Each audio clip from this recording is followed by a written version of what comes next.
Assalamualaikum and good morning everyone. When people hear about Islamic finance, they often make certain assumptions. Some people think it is the same as conventional finance, while others believe it only for Muslims. In reality, these are just some of the common misconceptions that still exist today. Islamic finance is a financial system that follows Sharia principles. It focuses fairness, transparency, and ethical financial practice, while avoiding prohibited elements such as riba, gharar, and maisir. In Malaysia, Islamic finance has grown rapidly and has become an important part of the country's financial industry. Even though Islamic finance has become more popular today, there are still many people who misunderstand it. Because of that, a number of misconceptions continue to exist. So, we will be discussing 4 common misconceptions about Islamic finance and clarify the actual concept behind them. Right now, I will explain the first misconception in Islamic finance, which is that Islamic finance is the same as conventional finance.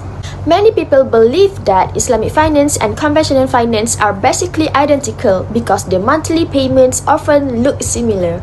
Some even think that Islamic finance only uses different terminology. However, this is not true. First, let's take a look at the conventional finance. Conventional finance is based on interest or what is known as riba. In this system, a bank lends money to a customer and the customer repays the loan together with interest. Common examples include home loans, personal loans, and credit card debt. On the other hand, Islamic finance operates according to Sharia principles. It strictly avoids riba, gharar, which refers to excessive uncertainty, and maisir, which means gambling. Instead of lending money with interest, Islamic finance uses contracts such as murabahah, ijarah, and musyarakah. These contracts are based on trade, leasing, and partnership arrangements. For example, in home financing, a conventional bank provides loan and charges interest. In Islamic financing, the bank may purchase the property first and then sell or lease it to the customer with an agreed profit. Therefore, although the monthly payments may appear similar, the underlying contract and structure are different. To sum up, we can say that Islamic finance is not the same as conventional finance. It follows Sharia principles, avoids interest, and also promotes ethical and fair financial transactions.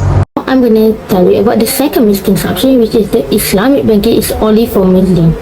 Well, I would like to explain the second misconception about Islamic banking, which is the belief that Islamic banking is only for Muslim user only. Actually, Islamic finance is open to everyone regardless of their religion and background. So many non-Muslims have been actually using Islamic banking service because they are attracted to its value and principle.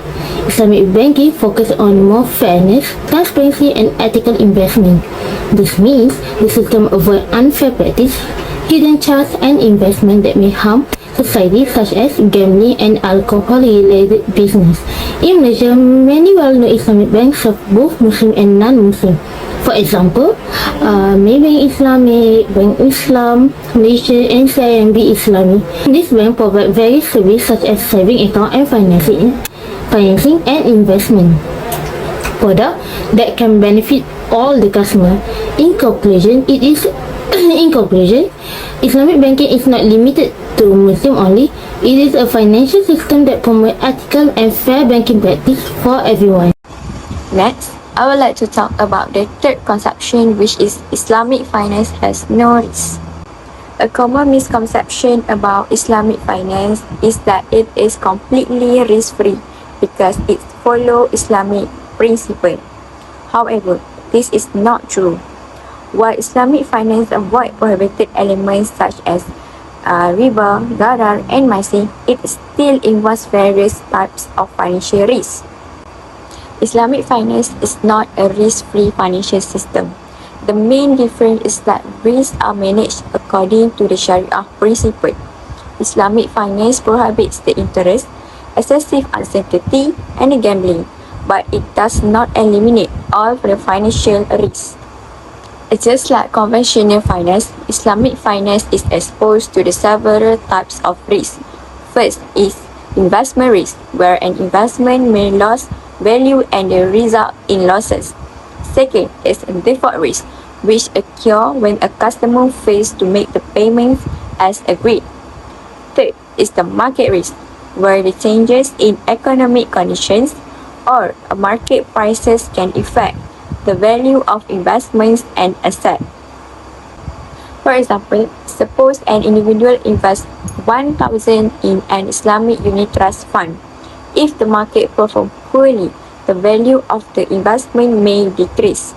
This shows that Islamic investments are not guaranteed to make the profit, and investors may still experience the losses. Different Islamic financial products carry a different level of risk. Islamic saving accounts generally have a lower risk. Sukuk usually involves moderate risk, while Islamic equity funds have a higher risk because their performance depends on the stock market's movement. In conclusion, Islamic finance is not free from risk, although it follows Sharia principles and avoids prohibited elements such as riba, gharar, and maisir. Financial risks still exist. Therefore, investors should carefully assess the risk involved before making any financial decision. Thank you. Now I will discuss another common misconception about Islamic finance, which is the belief that Islamic finance is outdated and cannot support modern technology. Many people think Islamic banking is old-fashioned because it is based on religious principle and traditional contract. Some people also assume that Islamic finance only focuses on basic banking activity and cannot compete with modern financial system. However, this misconception is not true. In reality, Islamic finance has developed rapidly together with technology and innovation. Today, many Islamic banks already provide modern digital services such as online banking, mobile banking application, QR payment system, e-wallet services, and cashless transaction. Customers can now transfer money, apply for financing, check account balances, and pay bills directly through their smartphone without needing to visit the bank physically.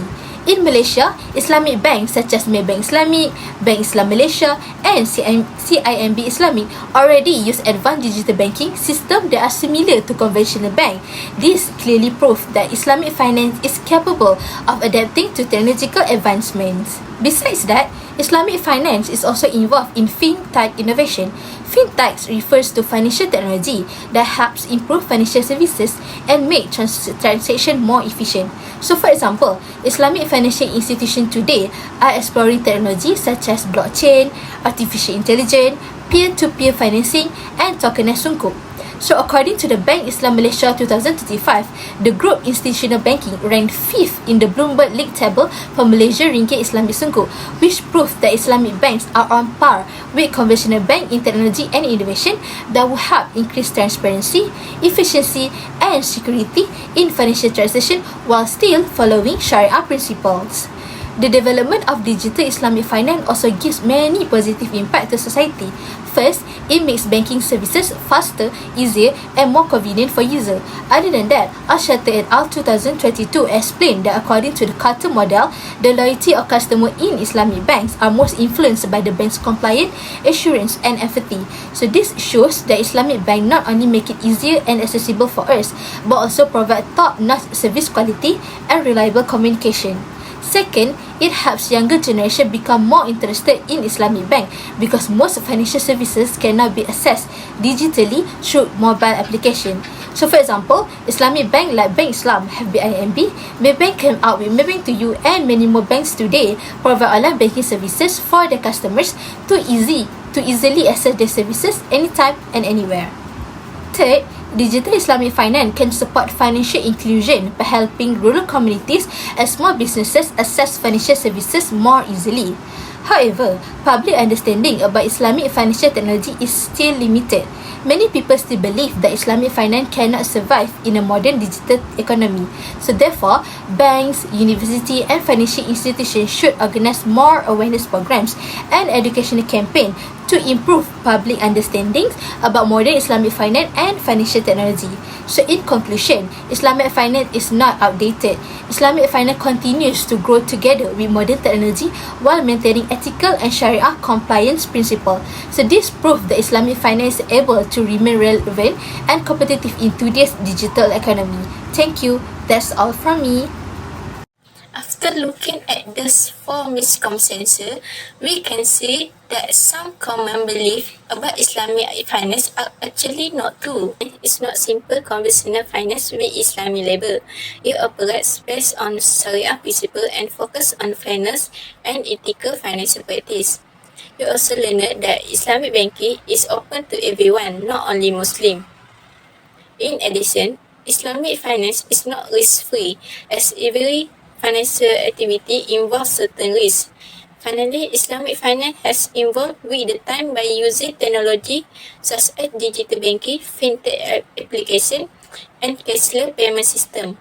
Overall, having a proper understanding of Islamic finance is important because it helps people make better financial decisions and appreciate the value behind Islamic finance practice.